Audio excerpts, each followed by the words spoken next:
Mujer. Hey girl, I'm Micaela, a mother, wife, Jesus follower, podcaster, empowerment coach, and a Chicana who loves her cafecito. I'm on a mission to empower each mujer to give herself permission to be the woman God created her to be. Because just like you, I wear many hats. Girl, I see you trying to take care of everyone else, but on this podcast, I invite you to grab your cafecito or glass of wine, sit back, relax, because I'm going to mentor you and teach you how to stop being afraid of becoming the woman you know you were meant to be. So you ready? All right, girl, let's do this.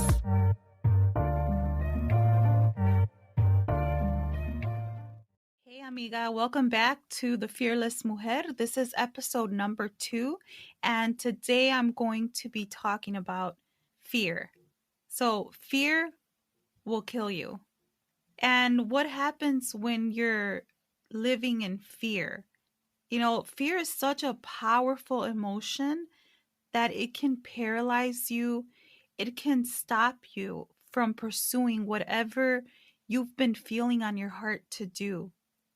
And so that's exactly why this podcast is titled The Fearless Mujer, because to be fearless means that you're unafraid, you're confident, right? You're bold and you're brave and you're lacking fear. And that's what fearless means.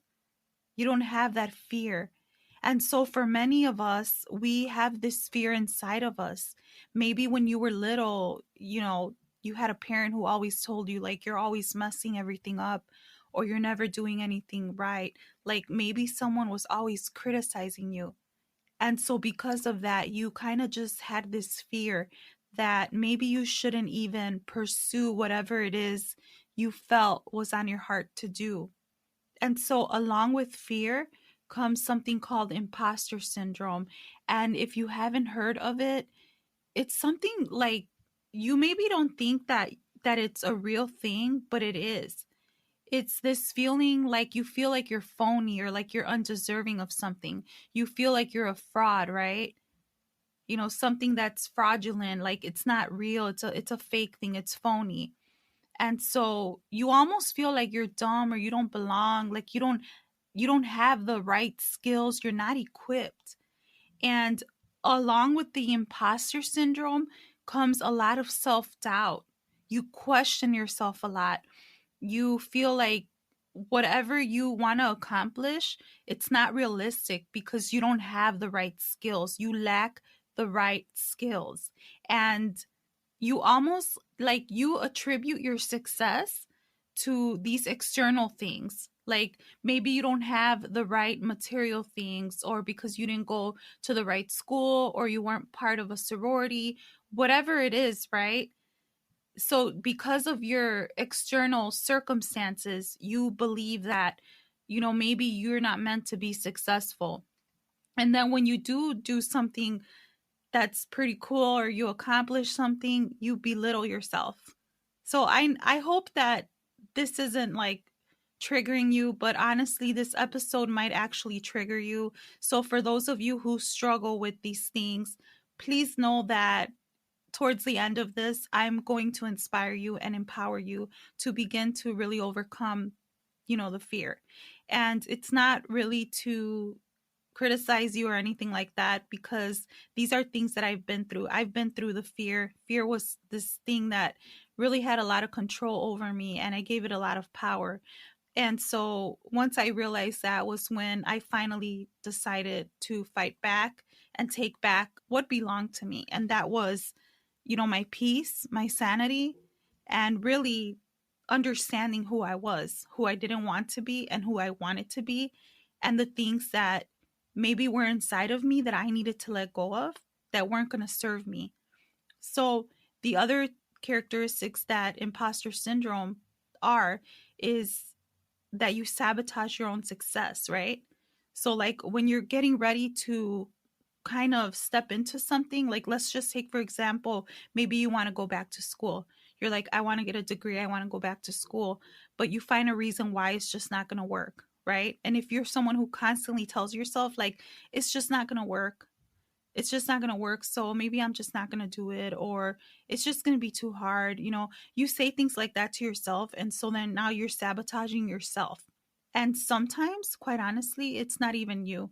It's because you were raised that way, right? Maybe you had a parent or whoever raised you or whoever you were around growing up, like siempre te decían, no, ¿para qué vas a hacer eso? Right? ¿Para qué vas a hacer eso? No, eso no va a trabajar or whatever. So, translation, I just said, what I said, like you were around someone who constantly said, like, why are you going to do that? No, that's not going to work. Why are you going to do that? Right? Maybe you had a very critical parent or grandparent or someone in your life that constantly said those things to you. And so you just kind of wrapped yourself in the way of sabotaging. And it's a real thing. And the problem is that you don't even know you're doing it. Right? That's the most dangerous thing about fear and imposter syndrome, that you don't even know you're doing it sometimes. And so then you self doubt, right? We talked about that. You constantly tell yourself a lot of negative things. So this is where you really need to pay attention to the things that you're thinking. But anyway, when you are putting these very challenging goals, you on yourself, you will begin to be disappointed when you don't, accomplish it. But here's the thing about goals, you guys, is that you give yourself a goal and sometimes you are going to fail. Sometimes it's not going to be what you thought it was going to be. But that's when you got to either decide, I'm just not going to do it, which I would tell you to do it anyway. Or you tell yourself, you know what, I'm going to try again. It might take you 3, 4, 5 times, but girl, you can do it. And let me tell you something. So I'm a mother, right? I am a mother, like I mentioned in the intro. I have 3 kids. I have a 19-year-old, I have a 16-year-old, and I have an 11-year-old. My 16-year-old is autistic. He's high functioning. He's on the spectrum. So he is, special needs. I have to parent him different. But thank God, he's very smart. He's very independent. He's come a long way. He's had to do a lot of therapy. But having had a child who, has to kind of do things more than once because they maybe didn't get it the first time, I've always told him, like, you can do anything. It might be a little bit harder for you, but you can do anything that other people can do. Right? So some of us, we can't do it on the first time, right? Because we struggle. And here's the thing, you guys, we all struggle. We all have limitations. Some of us are better at other things than others, and that's just how it is, because we all have different gifts and we all have different talents, and there's nothing wrong with that. And so if you struggle in an area, girl, that doesn't mean that you're dumb or stupid. It just means that you got to try a little bit harder, and maybe you got to try again, and that's okay. So when we don't get things right the first time, there's nothing wrong with you. It's simply because you have to try again. And guess what? A lot of successful people, they failed, but they kept trying. So the question for you is, what do you do when you fail? Do you give into it? Do you sabotage yourself? Or do you get back up and say, I'm going to do this again, right? That's how you fight for yourself, right? That's how you overcome those things. So let's talk about, like, most of us learn how to ride a bike. If you didn't, if you don't know how to ride a bicycle, girl, it's never too late. You can still do it, right? It's never too late to start something, to go back to school, to start a business. Anything that you feel on your heart is never too late. You can always start. So most of us know how to ride a bicycle, right? What happened when you started riding a bicycle? You didn't know how to do it. You needed someone to help you. So what did you do when you fell, when you crashed, when you didn't get it right the first time? Well, you had to do it again until you finally learned how to do it. Now, I'm going to share a quick story with you, which is funny now, but back then it really wasn't. But I had to take my driver's test, you guys, 3 times. And no one taught me how to drive. I had to go to a driving school. I didn't get my license until I was 21. And so I failed. Okay. I failed the first time. I don't even know what I did wrong, but they failed me. The second time, I went on the curb with the instructor next to me, and he was so scared. He was like, "You're a dangerous driver. You have to get out right now." I got out of the car and I felt so bad. I felt like man, I'm never going to get this. And I just didn't go back for a while, right? Because I let the fear stop me. I sabotaged myself. And so I ended up going back again, I don't know, maybe a year later or something like that, maybe 2 years after that. And that's when I finally passed the third time. So it took me 3 times, 3 tries to finally get my driver's license. And, it's crazy. And I can laugh about it now because it's been years, right? Over a decade that this happened, almost 2 decades. But I'm telling you that because we've all failed at something. But what do you do when you fail? What do you do when you're afraid that you're going to fail again? Do you go ahead and do it anyway? That's where the power is. That's where your strength comes from seeing that I failed before, but then this other time, I actually did it. And guys, when you actually do it, when you accomplish that thing you wanted to accomplish and you see the fruit of your labor, man, it feels so good. And so don't miss out on that opportunity to feel that satisfaction that you actually accomplished something. Because once you begin to take those little steps and you step out and you actually do it, you start to believe in yourself more and more. And then when that fear comes upon you, right? Because fear, it is an emotion, it is a very strong emotion. Part of it, I'll be honest, part of it is a good thing because if you grew up in the hood or you grew up in a place that wasn't really safe, right? You have this kind of instinct inside of you that, oh, something isn't right. So fear for humans, it is a human nature that kind of alarms you that there's danger, that something isn't right. So fear in actuality, it's not really like meant to be a bad thing because it really helps you to understand that there's threat ahead. However, when the fear inside of you is an action that, it's an emotion that makes you act, right? It's not even it's not so much the emotion anymore, but it's the emotion mixed with action. And what I mean by that is that all combined, it's stopping you, it's paralyzing you. And instead of alarming you that there's threat ahead, because as humans inside of us, we feel that, right? Something was put inside of us to know that, oh, we're in danger. But now it's almost tricking your brain and making you think that you're in danger if you try to pursue whatever it is that you feel is on your heart. And so that's the wrong way to really begin to embrace fear. So that's the problem. We embrace the fear, and fear is going to kill you. Okay, fear will kill you. I'm going to say it again. El miedo te va a matar. So fear kills your dreams.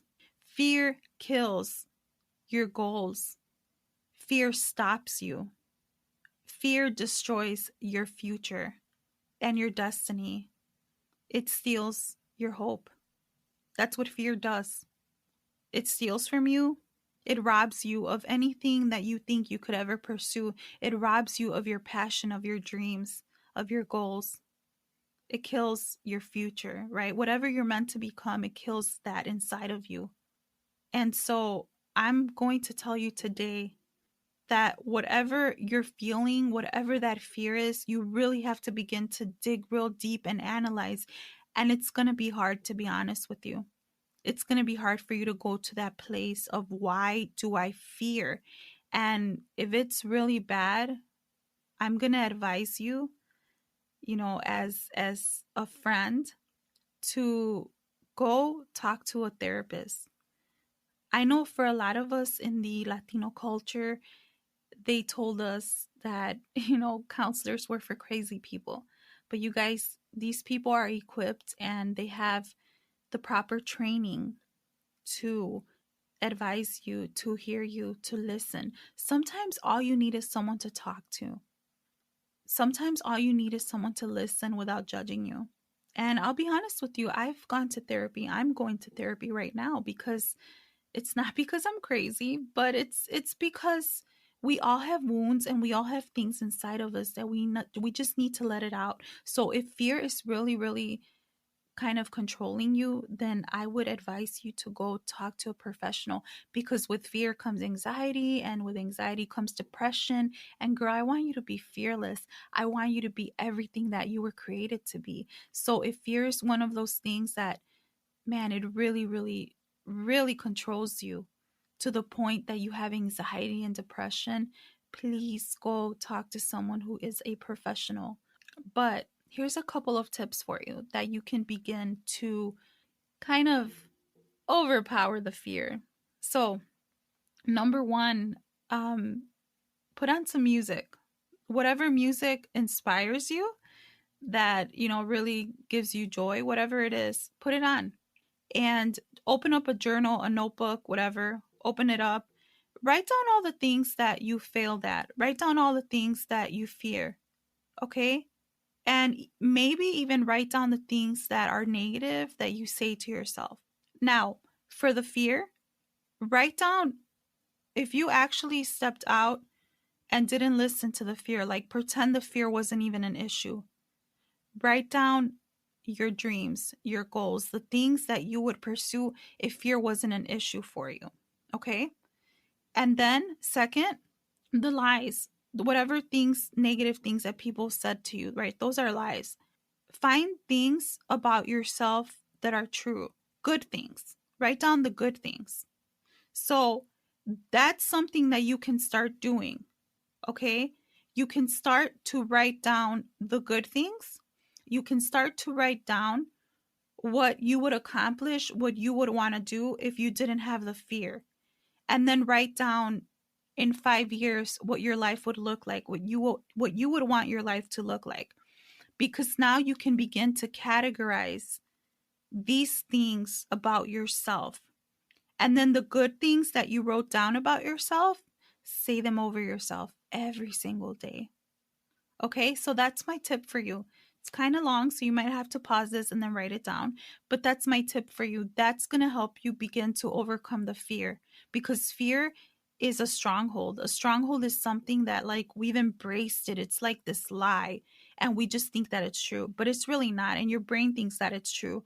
But now you can begin to tell your brain good things, right? And then you'll begin to feel more empowered, because, girl, I want you to be fearless. I don't want you to live in fear. Living in fear, it just sucks, honestly. It paralyzes you, it takes control, and you're not meant to live in fear. You weren't called to live in fear. Your creator, he didn't call you to live in fear.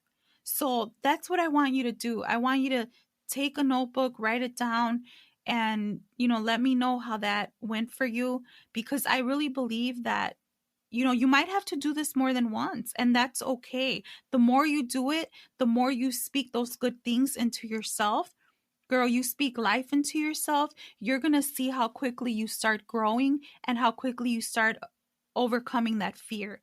And so, like I said, that's why this is called the Fearless Mujer, because here you're going to be empowered to become fearless, right? So, please share this episode with the women in your life. Let them know you found this really cool podcast and you want them to be empowered. If you know anyone who's been struggling with fear, share this with them and leave me a review, because that means a lot to me. So yeah, thank you so much. Have a wonderful day. Until next time. Hey girl, thanks so much for joining me. It was such a pleasure hanging out with you. If this episode inspired you and empowered you, share it with the women in your life so that they can be empowered too. And could I ask you for a quick favor? It would mean the world to me if you left me a review and subscribed. That way you never miss an episode.